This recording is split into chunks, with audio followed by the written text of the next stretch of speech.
Well, hello, everyone. Good afternoon, and thank you so much for joining us for this professional development session. My name is Loki Karuna. I'm the Director of Artist Equity for the American Composers Orchestra, and it's my pleasure to welcome you to today's professional development session titled Signing the Dotted Line. We're going to talk about licensing and publishing today. The music that we were enjoying there was written by Michael Dudley, who was a selected participant in our EarShot readings collaboration with the Next Festival of Emerging Artists last season, a work there that he titled A Heretic's Prayer, as performed by the Next Festival of Emerging Artists under Maestro Peter Askim.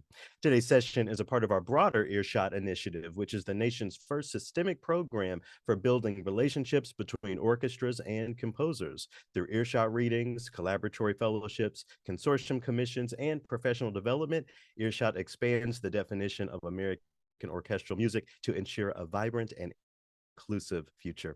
EarShot is a program of the American Composers Orchestra completed in partnership with the American Composers Forum, the League of American Orchestras, and New Music USA.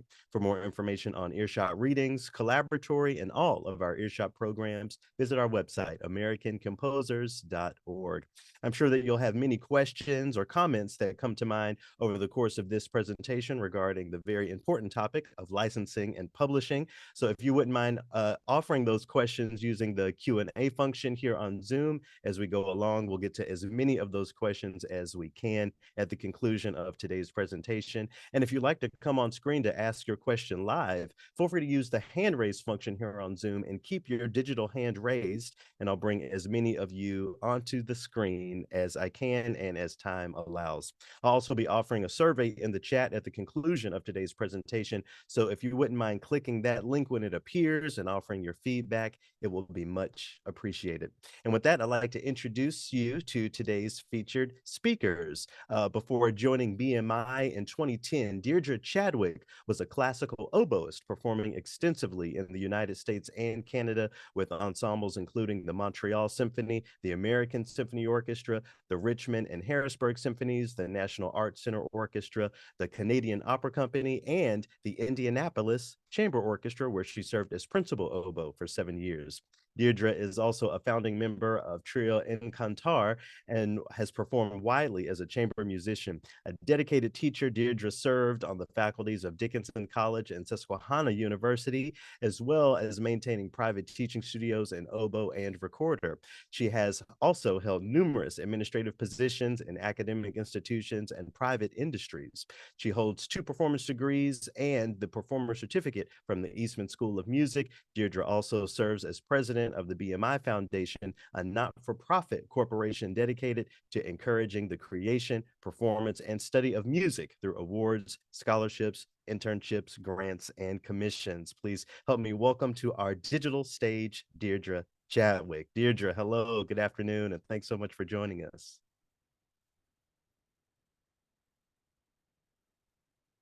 Okay, third time's a charm. Hi, thank you so much. Greetings. And joining Deirdre today for this very important conversation is our very own president and CEO of the American Composers Orchestra, Melissa Ngan. Melissa, welcome to the stage. Hello, great to be here. Thank you so much for a wonderful introduction. Before I pass it to the two of you, I just want to circle back to some behind the scenes conversations. Melissa, this is my baby pink colored ukulele. So more of that later, but for now, licensing and publishing. Take it away. Thanks so much.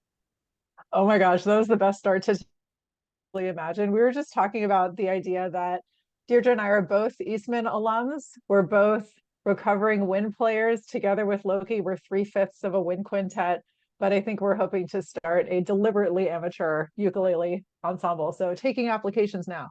Deirdre, I'm so thrilled to have you. And this is an incredibly important topic because ultimately what we most want is for composers to make beautiful work and also to make a sustainable living. And so much of a part of that is really understanding how rights work, how to register works, how you get paid as a composer through all of the various streams that are possible. And one of the best advocates in this are, of course, our performing rights organizations, 2 of which are the most active here in the US, ASCAP and BMI, and you're here representing BMI, and we're thrilled to have you here. So thank you so much for joining us. Thank you so much. It's great to be here. I love talking about this stuff. Yeah, we love it. So I'm going to just sort of launch in by asking you to share a little bit about really the foundational knowledge that composers need to understand about what PROs are and what they do.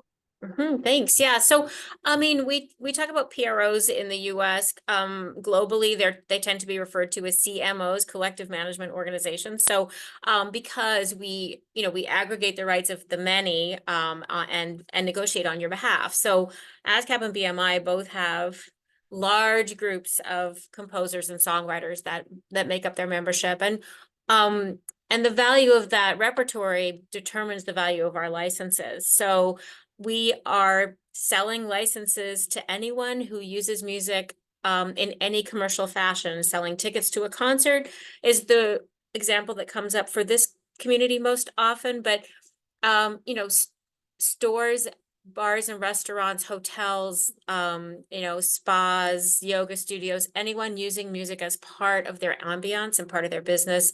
Our position is that if you're making money and that music is part of it, then the people who wrote that music deserve part of that profit. So that's sort of the foundation on which ASCAP and BMI are both doing business in the US.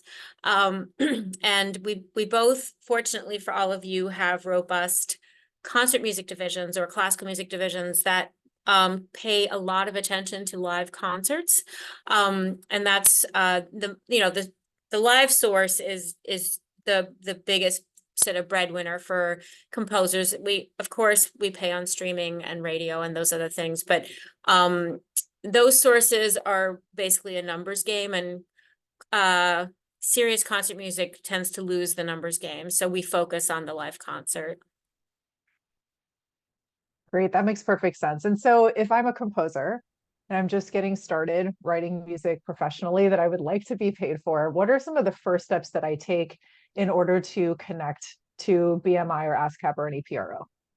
Yeah, so it's a really good idea to ask your friends and find out who's happy at their PRO. Do they have a responsive contact? Do they feel like they can get their questions answered?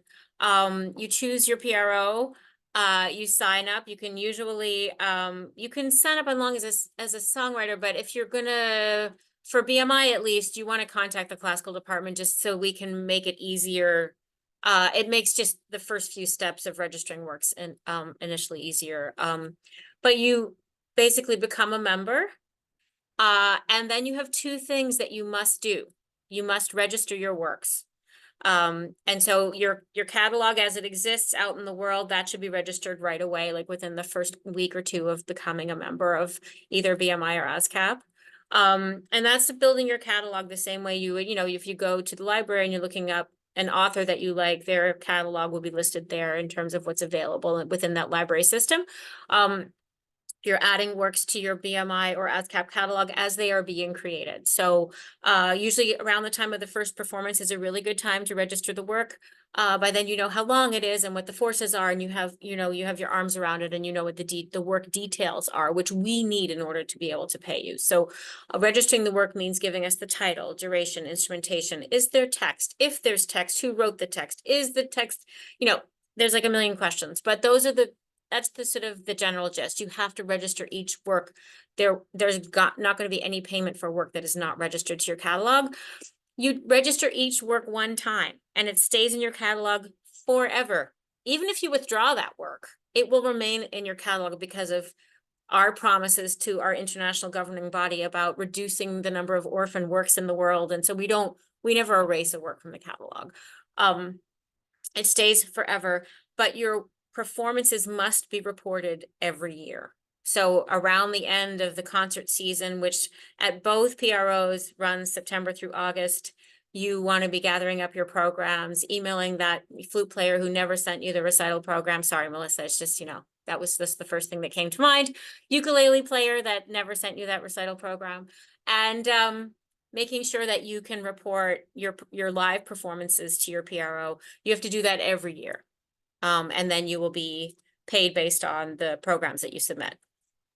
Great, perfect. So, I'm not a composer, so I'm in many ways your ideal audience for this question. If I wanted to become a member of BMI, where do I go? What steps do I take? And what do I have to have in place before I even do that? The steps are pretty simple. I mean, some people do wind up just going to bmi.com and clicking join and signing up. They're going to be signing the songwriter agreement in that case. And then when they have a performance, they discover they can't register the work as classical and without contacting us, and then we can update them. But the easier way is to just send an email to classical@bmi.com. That email address is on our website, and if you look at the joining page, it does say at the bottom, you know, want to affiliate with BMI as a classical composer, click here, and then it tells you what to do, which is to send a music resume or and a list of works. And actually even better is just a link to your website if it's updated, because that's much easier for everybody. And that is not a litmus test. It is sort of, it's a collection of internal documents that we need to keep on file, because ASCAP and BMI, and really almost every PRO around the world, we create sort of a special space for classical music. We're both basically driven by the commercial pop music industry, but both companies provide a subsidy for classical music and classical composers. And so because of that, we have to sort of like keep documentation, because it's sort of a very special category that gets you know, money from the pop side to keep royalties at a decent level. So we just keep those internal records. It's not really like, oh, well, you know, you didn't go to a good enough school or study with the right teacher. It's not like that at all. It's just, are you in our classical, you know, and we cast a pretty wide net. Are you in our classical field? And then we can create a special link for you that will offer you the classical agreement when you register, and then you can right away register your classical works to your catalog. So that's, Perfect. you know, that's the long way around, but yes, you email us essentially, and then we give you a link to sign up. That's extremely helpful. And because I often have composers coming to me at sort of the stages right before they might have BMI or any PRO, I think one of the questions that I have for you that's rather foundational is, at what point in my development should I be thinking about doing this? Oh, well, if you are, if you're in post-secondary education studying music composition, I can't imagine why you would not already be a member of a PRO. Like, it's, we pay on a lot of college level performances. You're leaving money on the table if you haven't already signed up, probably. We pay on composers forum, we pay on chorus and band and orchestra, faculty recitals, guest recitals, any ensemble of the college, really. So new music ensemble, percussion ensemble, lots of like really good entry level performance opportunities for composers happen while they're still in school. And you can earn money for those. So, and this is close to free money. I mean, we do have an affiliation fee now, which we didn't used to have. But it, you know, one performance of your chamber work at your college, you know, will cover that fee. We'll pay you back for that fee, and then you will be earning money from your compositions. The other important piece about joining a PRO that I just want to mention is that if you sign up with BMI, we're going to pay you the publishing shares through your writer account. So you don't need to create a second publishing entity and affiliate it separately. Although you can do that if you choose to, and some people do. If you are an ASCAP member, you have to have a publisher account. So just every now and then I talk to an ASCAP composer who's really getting only half their money because they never signed up on the publishing side. So if you are an ASCAP member, just be sure that you have created both those accounts and that your works are assigned to both the writer and the publisher side, or you'll be missing out on royalties. That's great. And, you know, we're getting into the nitty gritty here, and especially at the beginning of the game, because exactly as you said, we want to make sure that nobody is leaving money on the table, particularly in moments in their career where that's the most important. So you just said something really critical that I want to make sure doesn't pass by. So when a PRO is paying out those royalties, they're sort of doing it in two streams, to the writer and to the publisher. Can you unpack that for us just a little bit? Sure. And that's, I mean, this is the same. A lot of what I'm talking about applies to ASCAP as much as it applies to BMI. And when there are differences, I'll point them out. But yes, when you think about a concert royalty, you know, it's actually divided into two halves of the pie kind of thing. And so half is for, let's just assume for simplicity's sake, we're talking about a single composer and a single publisher. But the composer is receiving half and the publisher is receiving half. And if you are your own publisher, which almost all emerging composers are their own publisher, the majority of their works, then you can collect both halves, right? Legitimately. And then eventually, if your work gets the attention of a publisher and they want to take it, or say you write, 2 or 3 marimba works, and then there's like a niche sort of percussion or mallets publisher that wants to pick up just those works, you may wind up assigning those works to a publisher at some point, and then that entity will be collecting the publishing shares on those works, the royalties. It doesn't necessarily follow that the copyright will transfer to the publisher, but that's often the case. It just depends on the publisher and how they're set up to manage that stuff. But the royalty collection will be split in half, and you will be earning half as much as you were before on those works if you assign it to a publisher. Okay, super helpful. And then you said another word that I want to make sure it doesn't pass, which is copyright. So I'm curious about, you noted what it takes to register a work with BMI. There's also a step with copyright registration. I'm curious if you can unpack that a little bit. Yeah, I mean, a lot of people think that registering their work with their PRO is registering the copyright, and it's not. The only way to register a copyright in the US is to register it with the Library of Congress. You can go to copyright.gov to learn more about that and to start the process of registering your copyrights if you choose to do that.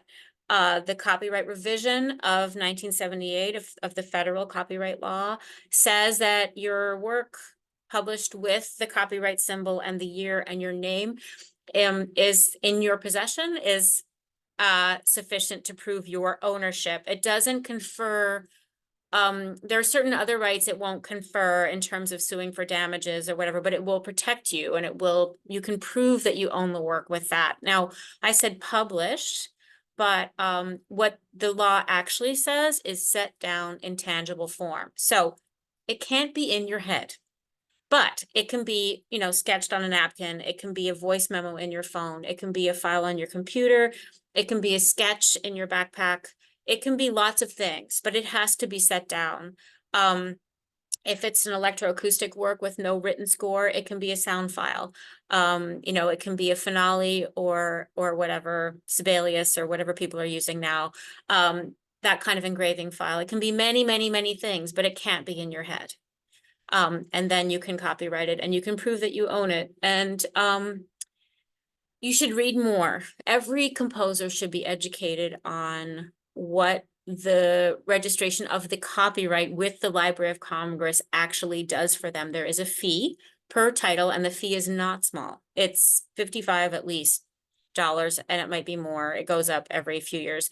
But it's important to understand what you're choosing to give up by not registering, or what you're choosing to take on.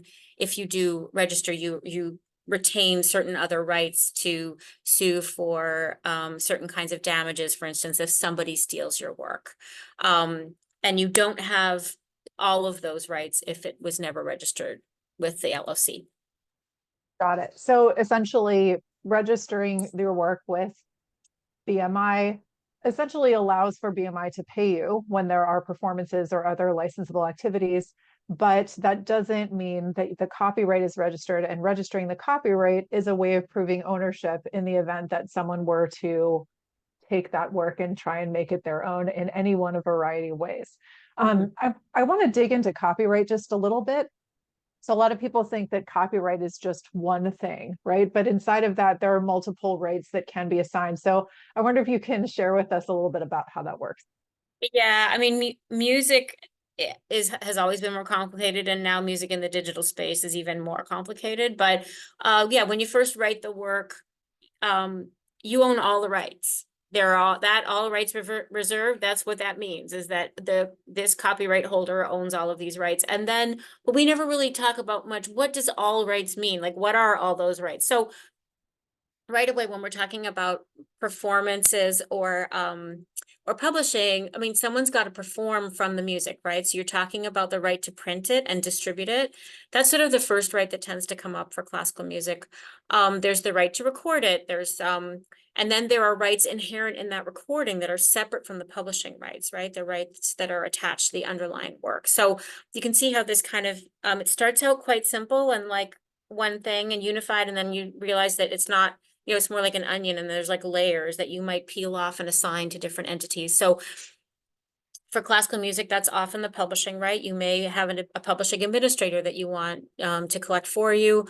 The difference between a full publishing, what we call full publishing, and administration is that full publishing means that publisher owns the copyright. And within that agreement, when you're signing over your work, you're signing over all the rights to exploit that copyright. They're not yours anymore. You will always collect the writer's share.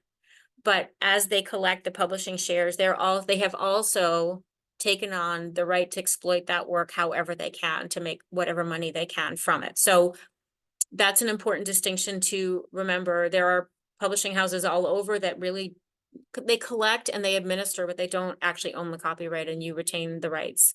So that's an important distinction if you care about how your music gets used in the world.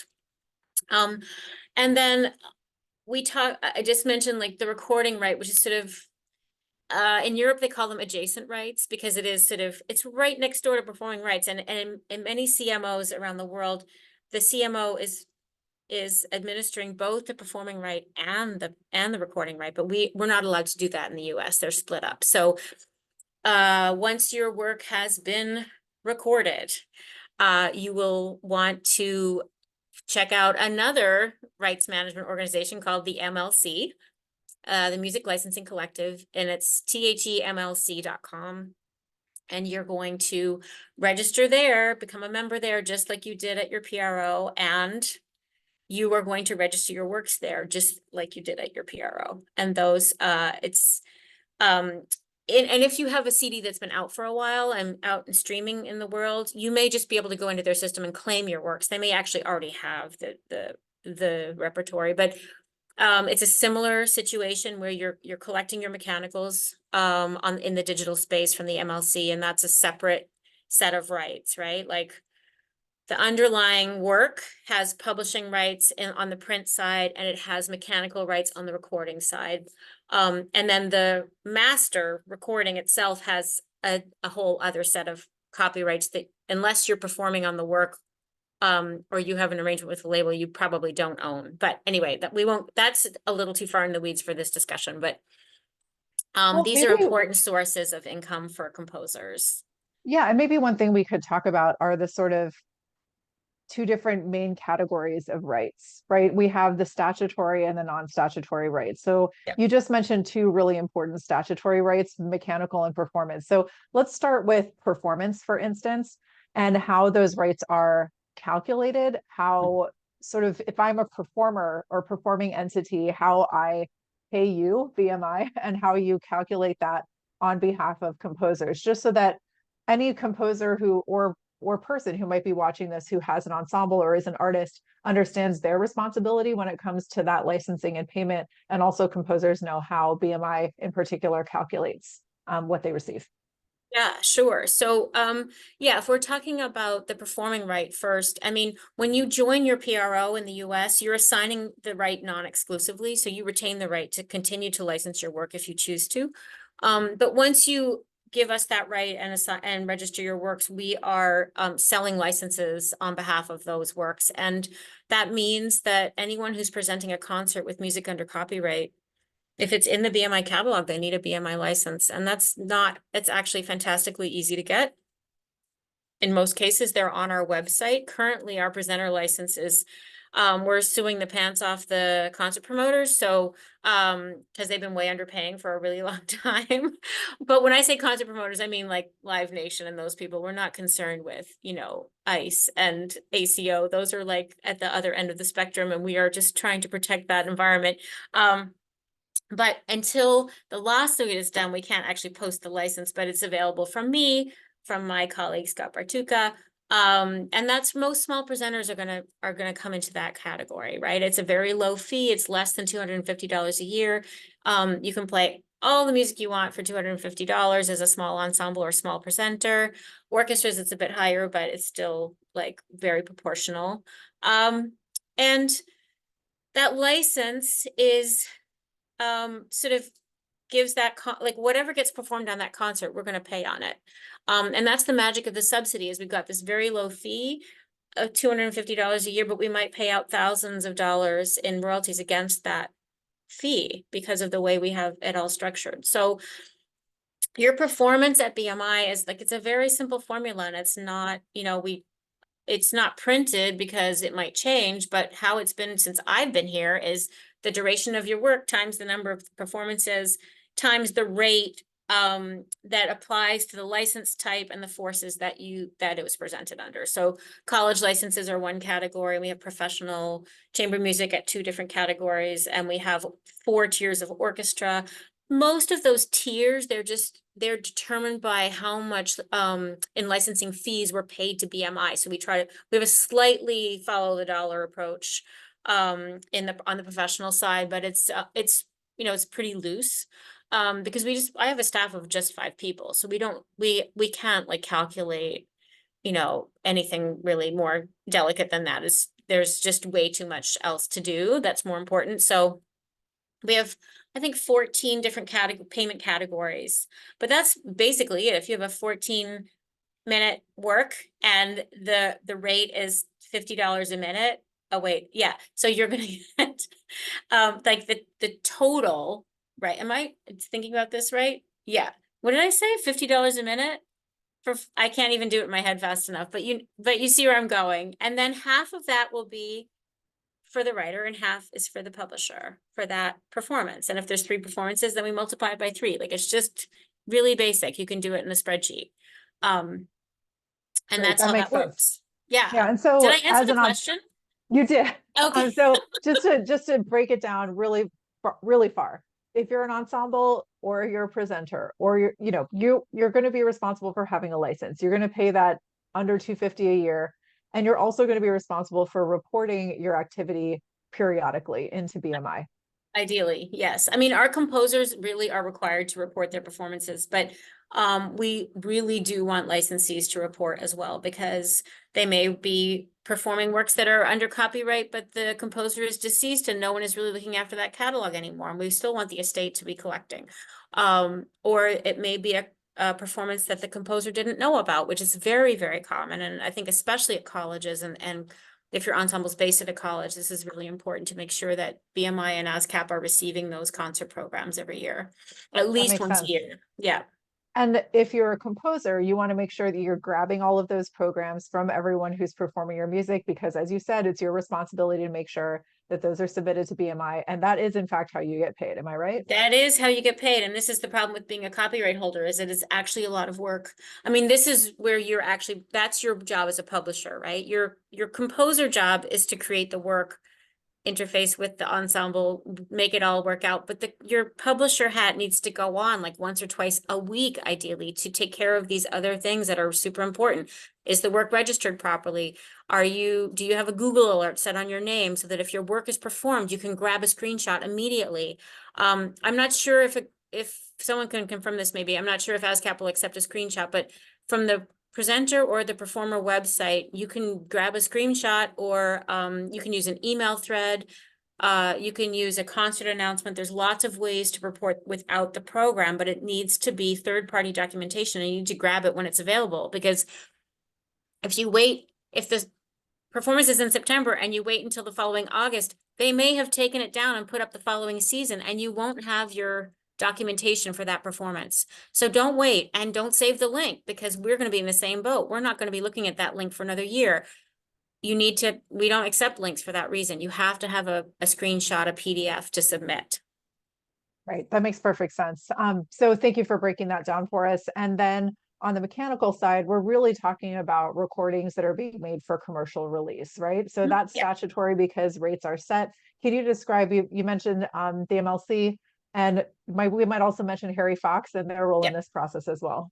Yeah, they are. So, I mean, Harry Fox used to be the only mechanicals administrator in the US. And then when digital got sort of more complicated and sort of a very different landscape, in the Music Modernization Act, Congress decided to allow for another basically publishing rights administrator just for the digital space. So if a label is creating physical copies, then your publisher will need to become a member of Harry Fox.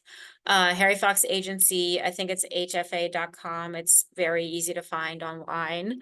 And they also work as like an aggregator for self-produced CDs and a bunch of other things. But there's a lot on that website, but that is where you go to get the license to create the CD, and that is where you go as a publisher to register and collect whatever mechanicals may be available for a CD that contains your music.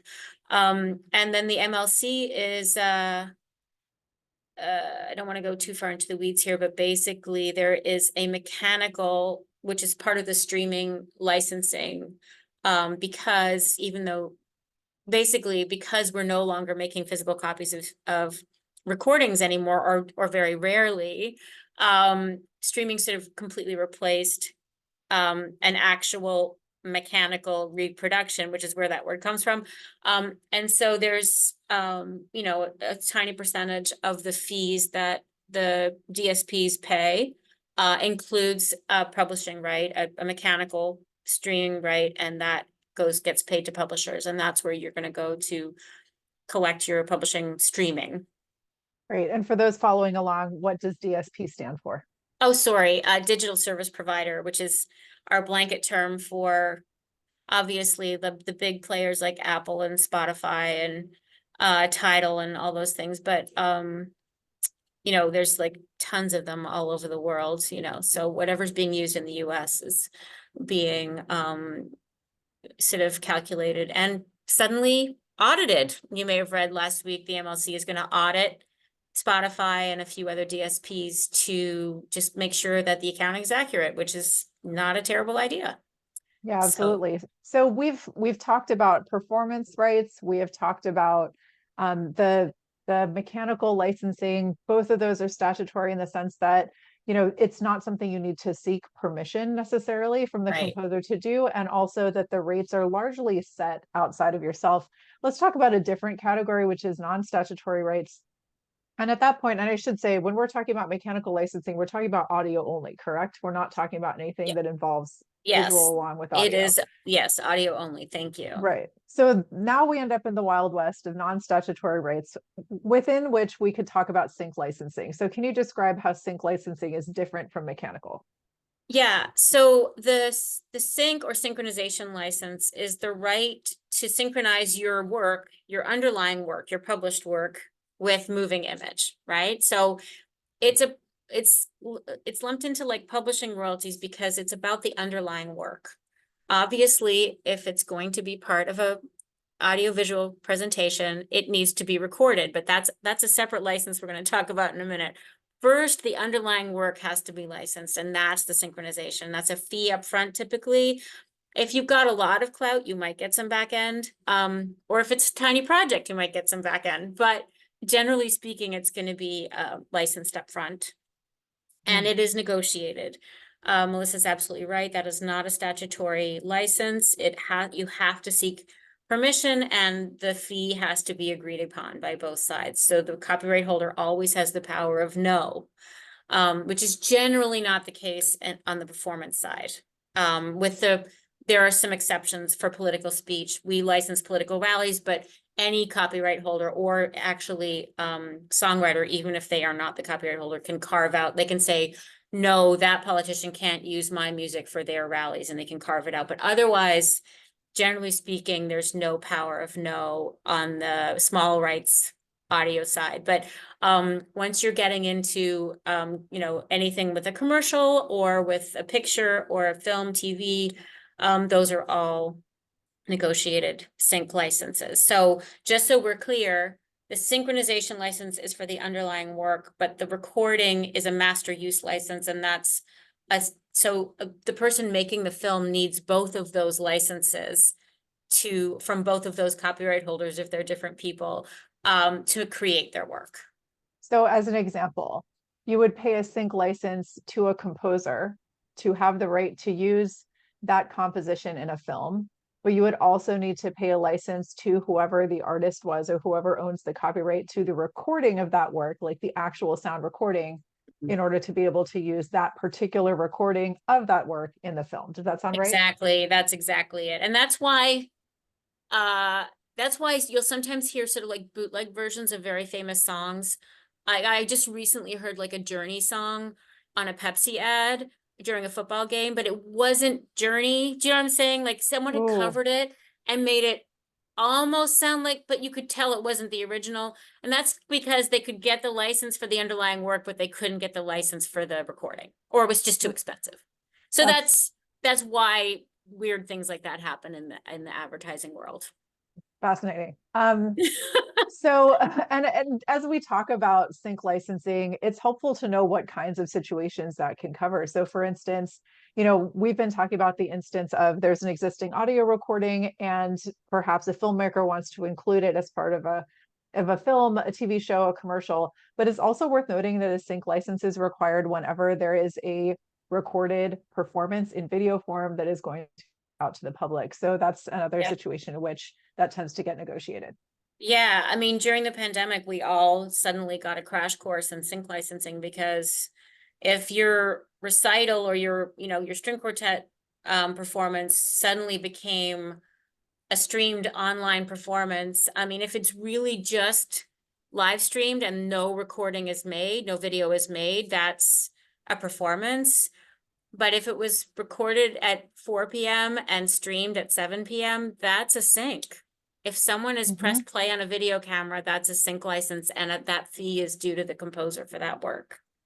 Yeah, absolutely. So we're going to dig a little bit more into media rights, since this tends to be a big topic and it's something we'll cover in future sessions as well. And then we're going to get into the healthy questions list. So thank you to all you who have submitted in the Q&A. So feel free to do that in writing. And I see at least one hand up already. So if you have your hand up, we're going to invite you onto the screen to share your question live.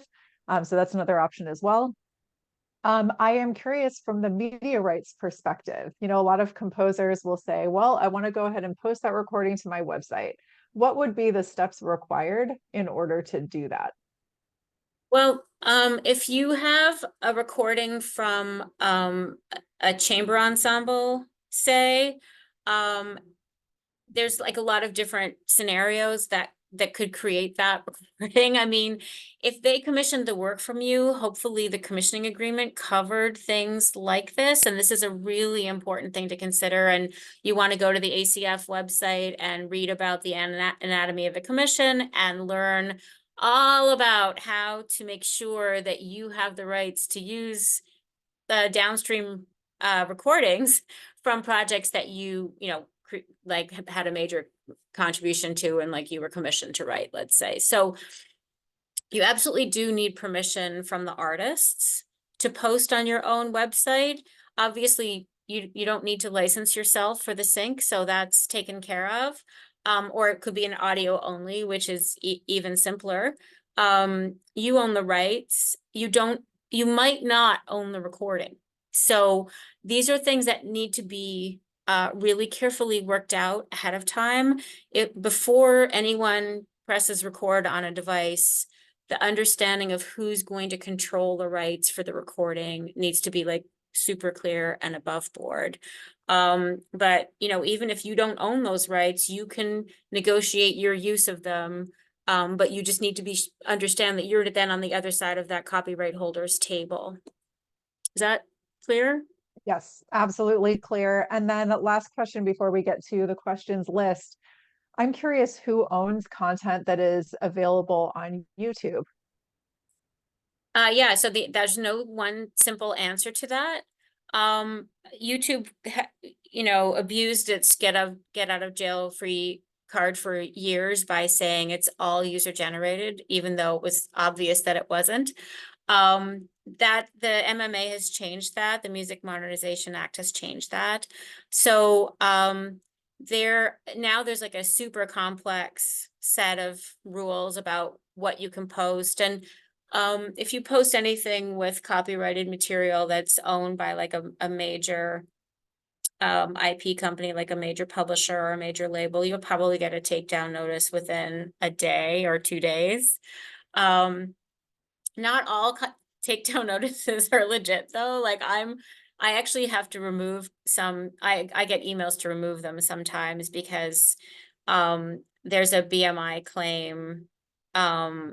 Anyway, it's complicated, but so YouTube is like a really thorny example. You own it if you made it. But that means not just you wrote the work, but you made the video, you know, so if you're using someone else's work under copyright, you absolutely have to have some permission, but I think that's like there are too many different scenarios for me to be very general about YouTube beyond that. Right. Thank you. Well, this is a whole other topic. We'll get into it further, but it looks like we've got a couple of questions here. Loki, are we ready to bring Chelsea on screen? We are. And before we bring Chelsea to the screen, I do want to acknowledge that there have been a number of questions about BMI versus ASCAP when it comes to what venues are covered, different mediums that are covered. Is there anything that you can offer there, or a resource that you can offer for people wanting the pros and cons? Yeah, it's tricky. I mean, I think that I'm going to just talk about the venues first, since you mentioned that. We don't publish a list of licensees because, for one thing, it will be ridiculously vast and impossible to figure out what you were looking at. Like, we can barely figure it out on the inside. But I will say that if you are a BMI composer and you're concerned about a presenter, actually, no matter who you are, if you're wondering if someone who's about to present your music is licensed, ask them. You tell them, I'm an ASCAP composer, I'm a BMI composer. Do you have a license that's going to cover this? That's a perfectly legitimate question. They're all getting paid. You need to be paid too. And so you can also email us. We'll look up and see if a presenter, a lot of them we know off the top of our heads, but if we don't know, we'll look it up. Every year we have a stack of programs we couldn't log because the presenters weren't licensed, and that's the top of our to-do list as soon as the distribution goes out, is to get after those people to get on a license with BMI. So it's an ongoing process. It's fluid. People go in and out of business, so we don't make that stuff available, but you should feel absolutely fine asking the question. If for some reason if you don't have a great relationship or whatever, you can ask us. If you're a BMI composer, we'll tell you what the licensing situation is. That's perfect. So why don't we go ahead and go to Chelsea for her question, because we have about 12 or 13 questions, which I will popcorn at you as quickly as possible as soon as this question is done. So thank you so much. Hi, Chelsea. Nice to see you. Hi, Melissa. Nice to see you. Hi, Deirdre. Hi, Loki. Hi. Okay, I have two questions. So one of them is about educational performances, and one of them is about unlicensed performances. And both, the context is, I am an ASCAP member who has been a bit surprised about what is not being paid out. And I wonder if you could speak to your definitions of things as a BMI member, and how it might be different from ASCAP, like to the extent that you can answer that. So educational performances, we have this complicated thing in ASCAP, the survey, which I barely understand. Like I've been a member for, I don't know, more than 10 years now. And the definition of educational performances, I think, is different between the two organizations. And with ASCAP, it seems much broader, like much more than I would expect. What is BMI's definition of educational performance, and how is the payment different between the two? So that's the first question. Okay. If you may be able to speak. Sure. Let's start there. So at BMI, there's two kinds of educational performance, which is the kind that we never pay on, which is K through 12. Just no licenses in place. We just give a blanket exemption, educational exemption to those to schools. But post-secondary institutions are basically at roughly 100% licensed in the US. There's like a few maybe that aren't. And of those performances, we are still paying on a census basis. So there's no survey at BMI. Another word for that is a sample, which is sometimes easier for people to understand, but they mean the same thing. It means you're not going to pay on every single performance. You're going to, like, our radio sample is 14 days in the quarter. And we take 24 hours of performance information of 14 days, and we use that as a proxy for the entire quarter. And when you're sampling live concerts, you're picking, I don't know, 5 dates in the year, or I actually don't know how they do it because we don't do that. But there's a way of deciding ahead of time, like, these are the performances we're going to include, and then we're going to use those as a proxy. So if you get a hit in the sample, you will get paid, and you'll get paid extra because they'll assume that you have other performances out there, right? That's how samples are supposed to work. We don't think they work very well for classical music. They work great for pop radio because they play the same 12 songs 50,000 times a quarter. So works out great for those writers, but we don't sample. So at the college level, there are certain performances we don't deem professional, so we don't include them. But the ones we do pay on are the ones I just mentioned. So Composers Forum, ensembles of the college. So that means the band, possibly orchestras, choruses, concert choir, chamber choir, whatever. Depends, some schools are quite large and have like multiple choruses and multiple orchestras, and some just have one, but that's, if it's, conducted by a faculty member and curated, you're taking it for credit and it's clearly part of your degree, then we include that. And then horn choir, percussion ensemble, new music ensemble, those are all included in our educational distribution, which is paid on a census basis, not sampled. So we differentiate between student chamber music is not eligible, student degree recitals not eligible, but faculty recitals are, guest recitals or guest performers. A chorus may come. So that's sort of our distinction there. And I think did I cover it? Yeah. Yeah, Okay, but K so through that- 12, there's nobody pays on that. Right. That's, Same no one licenses those schools. They can, if they want to do, a musical, they have to pay grand rights on that, but they don't have to get a performance license to do band music or whatever. Okay, that's helpful. Thank you. So I don't know if other ASCAP members have run into the issue of maybe it's like a well-known professional group playing at the university, but they have deemed it educational because there's no other license at play, that sort of thing. But Oh yeah. And I'm like, okay, great. And my other question is about unlicensed performances. At ASCAP, if you contact them, you say, oh, why wasn't this paid out? They say it was unlicensed. It's like end of story. There's no, they don't bill the person or the group or whatever, the venue. That's it. Is that I recall you saying once in a seminar that you came to at my school that BMI will actually send a bill to venue that had an unlicensed performance. Is that true? We're talking about two different things. Oh, so yes, we do that, but it's important to understand that the venue and the presenter are not always the same. So in classical music, there are venues. Most of them are available for rent. When you rent the venue, when your ensemble rents the venue, the licensing responsibility passes to the renter, right? So it's the presenter that needs the license, which is why we talk about presenters so much in this particular space.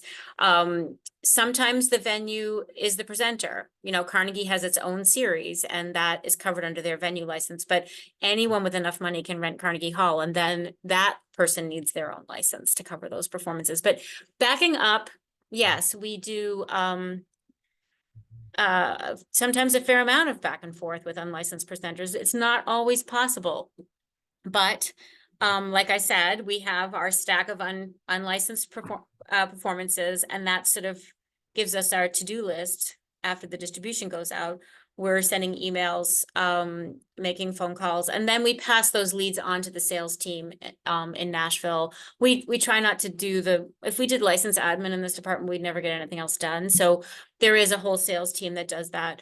But yeah, we definitely take it seriously, and we make a promise to the composer that if we can get that presenter on a license, we'll roll over their performance and include it for the following year. So most people do eventually wind up getting paid. It just takes a while. Perfect. Okay. So that's a great segue to our next set of questions. Thank you so much, Chelsea, for being on with us. We appreciate it. Thank you. So Deirdre, just very briefly, I'm going to aggregate 3 questions together and ask them at once. You've just mentioned what happens when you are reported, like you receive a program, the performing entity or presenter is not licensed. So a question is, are they required to be? If they don't have a license, can you get paid? And does this include churches? Oh, okay, yeah. Of course, they're required to be. It's federal copyright law and it applies to everybody. If they are not licensed, they are infringing on your copyright and the copyright of anyone else who was on that concert. And there are some situations where, yeah, we don't license it. Schools are a great example. Churches are a gray area, and I'll get to it in a minute. But yeah, of course they're supposed to have one. It's just that enforcement is tricky. But not impossible. And we have some very good success stories just in the last few years. So a lot of it is just education. People don't understand how this works, and once we inform them of their responsibilities under federal law, they usually are very happy to sign the license. So education is important. Churches are, we don't license music that is used in the worship service. So churches, synagogues, mosques, other other houses of worship or holy places. We're not, that is not considered commercial use. So we are not licensing it. But lots of church sanctuaries are used for concert series that are not related to worship services, and those are all licensable. And there is a license that churches can participate in to cover all like non-worship music. It bears the unfortunate name of Christian Copyright Services, which I get furious about on a weekly basis, but it covers synagogues, it covers mosques, it covers anywhere that is a generally recognized house of worship, but is also being used for non-worship music. So it can get complicated because a lot of those places let all kinds of social groups and whatever use their space. But if it's a concert, and many churches have concert series in the sanctuary and synagogues, it should be licensed, and it really should be under the regular presenter license. But Great. And anyone who wants to can ask me about that. it sounds like you've also answered a couple of other questions, so I'm just going to note them here. What counts as a performance, and does it need to be performed by a certain level of ensemble? It sounds like as long as it's above K through 12, that counts, correct? Yeah, and like above is a bit rough because like there are at like arts magnet schools, there are professional sounding performances, and then we all know that there are performances in the professional space that can be very disappointing artistically. So yeah, we're just looking at like, okay, was it a public concert at a recognized concert or public space, right? Like it can't be a house concert. Can't be in your like 5th floor walk up for 4 people. We're not going to license that. We're not going to pay on it. But yeah, it's basically if it's entirely volunteer, it's not licensable. But if even one person is getting paid, just the conductor maybe of a volunteer community orchestra, or the presenter is getting paid, or like the musician, the performers are getting paid, the composer should also be paid. And that's Right. just like a bright line that's what we follow. Perfect. So I'm just going to do a couple more very, very quick ones. So it sounds like the type of venue is actually, as long as there's like a presenter in place that has an established license, it can be a non-traditional venue. So that makes sense. We have a couple of composers asking how far back in time they can go when they're reporting back to you. Well, we are right now working on the 22-23 season. If you joined BMI right now, let's see, it's January, so we're about to pay 3rd quarter. So we would bet your contract would be backdated to the 3rd quarter of 2022. Just as a matter of course, assuming you're not coming from another PRO. If you have never joined a PRO and you had a really big performance in the spring last year or the winter, I can make a special request to backdate your initial contract to cover it. But I can't go back 5 years. I can maybe go back 1 or 2 extra quarters, but licensing just doesn't work that way. Especially if the presenter wasn't licensed, you're absolutely out of luck. Perfect. If it was like an orchestra, that was on a license, then yeah, we could probably backdate to cover it. Got it. And if I'm a composer and I write in multiple genres, do I need to register for each? No, one account will cover all the work you write. Excellent. And last question here. For music that is featured as a soundtrack in films, it sounds like there's a cue sheet that's required for submission. Curious how those are credited, and what if it's a foreign film or a film that's exclusively on YouTube or Vimeo? So YouTube and Vimeo are both like really tricky. Some some channels on YouTube are carved out and they are licensing all the music directly. And we don't pay on them, but any other service, I mean, any like Hulu or whatever, obviously that would just refer back to the original cue sheet. Music supervisors that are, a very important staff member on like any film project are the ones that are responsible for creating and submitting the cue sheet. There is more information at BMI's website. You can just go to the search bar and type in cue sheets. You'll get pages of information on what they look like, templates for how to submit them, the whole thing. Excellent. Thank you so much, Loki. Passing to you, and Deirdre, thank you so much for an incredible session today. We got through a lot. I'm very We proud of kind of us. did. There's more to talk about, but that's how it goes. Thank you so much for inviting me. This was super fun. Yes, thank you so much, Deirdre. Thank you, Melissa. And for all of you who have asked, this recording will be made available on our website and through our channels in the coming days. So be sure to keep an eye out for that if you would like to revisit this conversation. I also welcome your feedback on today's session. So please use the link that I just put into the chat to offer your feedback and to help us determine what are the best topics for these webinars moving forward. I'd like to welcome you back for 2 upcoming sessions. On February 5th, I'll be hosting our Toolman Spotlight, where each of you will get to learn more about the 6 women who are the latest round of Toolman Orchestral Commission's recipients. I'll also be here with you on February 6th to lead a dialogue with Maestro Tito Munoz and composer Adam Schoenberg on the topic of rehearsal techniques for composers, 2 very special events that I hope you'll consider attending. Another huge thanks to our EarShot partners, the American Composers Forum, New Music USA, and the League of American Orchestras. We are very grateful to the many individuals and organizations who have made EarShot possible through their support, and to ACO's artists, staff, and board for making this program a reality. For more information on EarShot, including how you can apply as a composer or connect with us to bring the program to your orchestra, visit us at americancomposers.org. A very special thanks to the Altman Foundation, Elizabeth and Justice Schlichting, the Mellon Foundation, the Sphinx Venture Fund, TD Charitable Foundation, the Fromm Foundation, the Ford Good Neighbor Committee, the Aaron Copeland Fund for Music, the Alice M. Ditson Fund of Columbia University, and the League of American Orchestras, with support of the Virginia B. Toolman Foundation. Thank you once again for taking the time to join us today, and we'll see you again on February 5th. Thanks so much.